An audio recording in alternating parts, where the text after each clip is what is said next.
In this week's video, I want to talk about how to tackle those moments when photography feels like a struggle.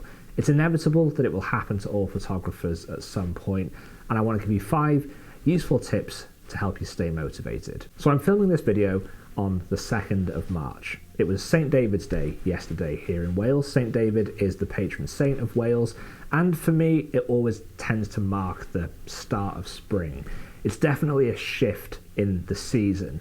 And I typically find this time of year really difficult photographically. I enjoy photographing the landscape and the outdoors, and we're kind of in no man's land at this time of year. Gone are the days of the nice dramatic light that you would get for long periods of day during the winter, and spring hasn't quite arrived yet, so there's no greenery, there's no colour, there's no vibrance in the landscape. Everything is still pretty barren, and photographically, it's just not ideal. So I, over the years, have always seen this slump coming, and there's 5 things that I do every single year that kind of help me get through that. So leaning on some personal experience here to help add a bit of context to what we're going to talk about. Now, something I typically tend to do at this time of year is just to change tact. I accept the fact that the landscape is not going to be fruitful photographically, and whilst there will still be opportunities, I can't rely on it all the time to get me the photos that I'm going to be really happy with.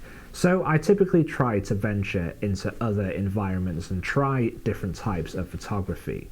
Whilst landscape and outdoor photography is my passion, for me what's far more important is just the act of being creative and going out with my camera and taking a photo, and that could be of absolutely anything. Yesterday I spent a morning in Chester. It was a beautiful sunny day, there were lots of people out and about, and the seasonality wasn't really a factor in the photography. You don't typically tend to notice the seasons as much in urban environments, so I was just looking at the nice light of the interactions of people being out and about, and I managed to take a few photos that I'm super happy with. I also recently went to Liverpool to do a commercial shoot, and I had some time afterwards to go and explore the city with my camera. Again, it was a nice day. It's nice to be out at this time of year, and I managed to just do some photography, just whatever I stumbled across that caught my eye, and it was really rewarding, and I had a great time doing it. So if you do struggle at this time of year, or if you're just struggling with your photography in terms of what you're shooting, just go and try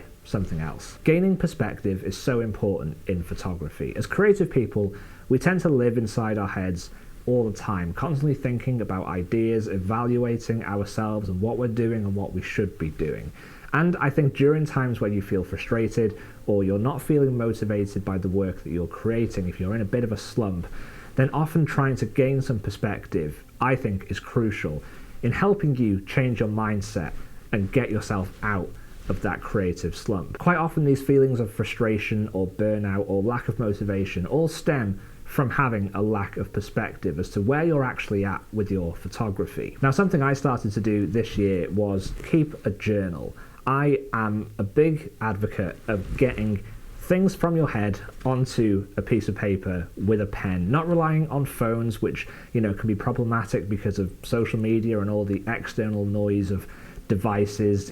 Just having something that is completely mindful and detached from technology, just having a moment every single day to reflect and jot down a few things that are important to you, I think has infinite benefits. And the benefits of journaling for creatives is pretty well documented. But gaining perspective is so important to me in helping me shift this mindset, and there's a habit that I do every single day with my journal that has been really helpful for me this year. Now, the beauty of these journals and these field notes are really cool, actually. I managed to pick up this pack, which is like a special edition of these like farming and agricultural scenes. Reminds me of my Borderlands photography project. If you don't know what that is, it's a project that I'm doing this year, just documenting the agricultural landscape of North Wales. There's a playlist on the channel of all the videos that I'm doing documenting that project, which I'll link in the description. And if you want to keep up to date with that and all the other things that are going on the channel, then you can sign up to my newsletter using the link in the description. You'll also get a free Lightroom preset and loads of other benefits this year if you do that. So consider it if you enjoy this video. But yeah, this journal, what I do is I take a blank page and then I dedicate a line on that page to every day within that month. So I just number the lines down the page, And then at the end of the day, I just sit down and I reflect on what has happened that day in terms of my photography. And if there's anything that I've achieved or I've felt good about, I just make a little note, no more than a sentence, of what that thing was. It could be something as simple as editing a photo that I really liked. You know, it was going to Chester yesterday and just getting some nice photos and being out in the sun with my camera. It could be a comment that somebody has left on one of my YouTube videos, or it could just be winning a new photography job. It could be any number of things, no matter how big or how small. But taking the time to objectively look at where you're at and what you're achieving on a day-to-day basis, regardless of how big, if you do that for a month and you go back and reflect on your list, I guarantee you'll have achieved more than you think. And that's a great motivator for me.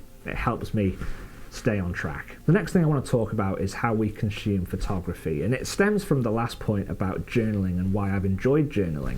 And that's because during times where we feel frustrated or in a bit of a photography slump, it's important to be mindful of the consumption in terms of photography, whether that's on social media, on YouTube, whether that's looking at photography books. We need to be extra careful during these times just to kind of protect our mental well-being and to avoid going deeper into a slump.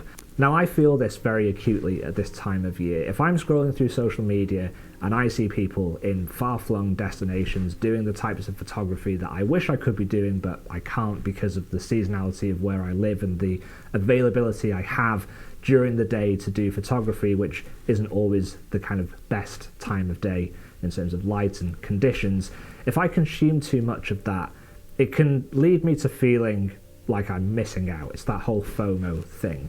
And social media can end up becoming a bit of a hamster wheel where you're just constantly trying to keep up and keep trying to take these really impactful and epic photos, which is just not the reality for a lot of people.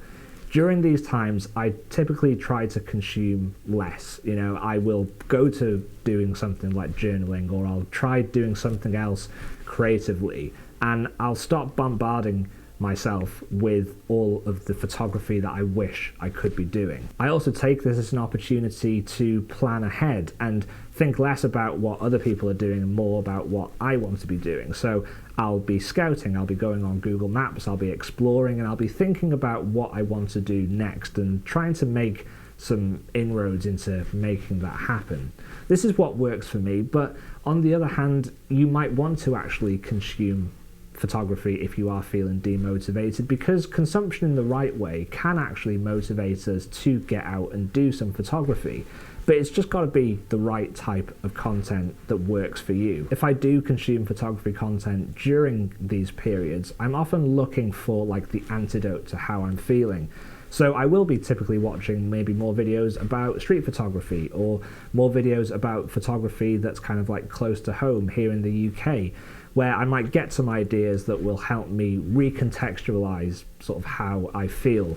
And I'll be less likely to watch a video about somebody going to the Faroe Islands or Iceland or all these places where, you know, it's not attainable for me right now to get there.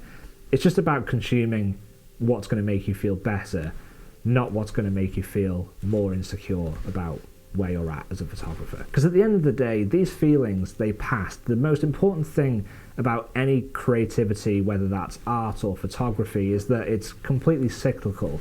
It ebbs and it flows. We'll have periods where we absolutely love the photos that we're taking and what we're creating, and there'll be other times where it's just not really working for whatever reason. But it's important during these times to, I guess, just remember that, you know, it's not losing sight of the fact that how we feel now is not how we're going to feel forever. I think during these times where we're just not feeling that great about our photography, it's important to remove pressure and manage expectations. I have a tendency when I go out on a hike or when I go out exploring, it's a case of like I'm taking my camera because I have to get a photo. I don't want to miss a photo opportunity, and quite often the motivation to go out is because I might get a photo.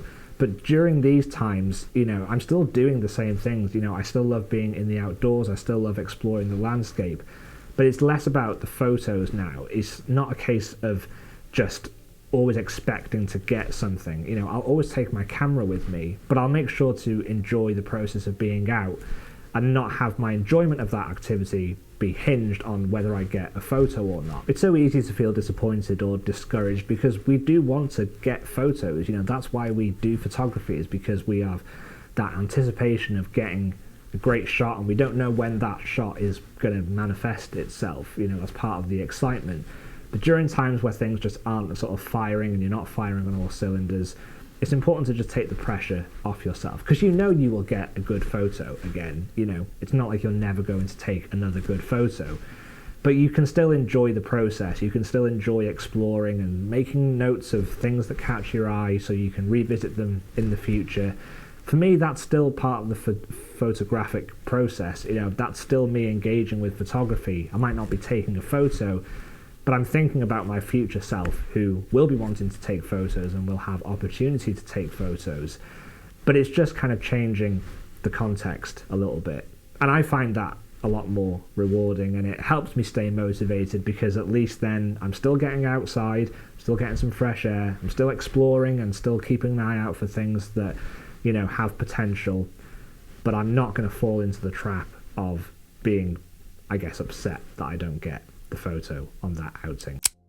So just some tips there that I hope give you some perspective and help you stay motivated during this time. Some people love this time of year, other people really struggle. I would love to know in the comments below which camp you're in. Do you struggle in those periods, you know, in between the seasons?